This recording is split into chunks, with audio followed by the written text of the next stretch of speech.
Bonjour à tous et bienvenue sur Radio TDAH, la radio pour mieux comprendre le TDAH en 3 minutes par jour. Aujourd'hui, je vais vous parler d'une étude de Wetzel et collaborateurs publiée en 2022 portant sur la dilatation de la pupille comme marqueur potentiel de l'attention soutenue et de l'éveil chez les enfants et adolescents présentant un TDAH. En effet, la taille de la pupille est influencée par l'attention et l'éveil, ce qui permet d'utiliser la pupillométrie pour explorer les processus neurobiologiques et neurochimiques sous-jacents. En particulier, la dilatation de la pupille est censée être un marqueur indirect de l'activité du système impliquant la norépinéphrine, qui est un neurotransmetteur, et qui contribue de manière significative à la régulation de l'attention et de l'éveil.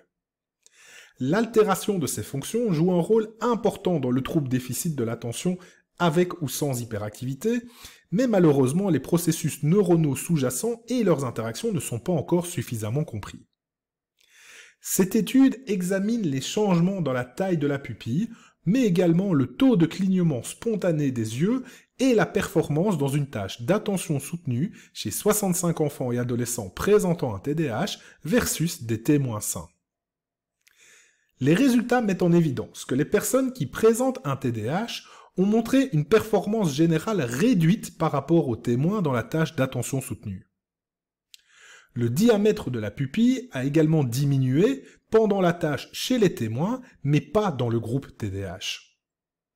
De plus, le taux de clignement spontané des yeux était significativement plus élevé dans le groupe TDAH que dans le groupe témoin.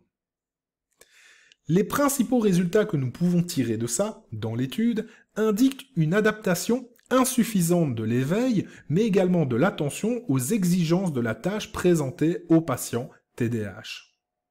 Ainsi, les changements dans le diamètre de la pupille pourraient être un marqueur particulièrement sensible et non invasif des mécanismes neuronaux qui sous-tendent les fonctions d'attention soutenue, qui peut être facilement appliqué chez les enfants et les adolescents présentant un TDAH.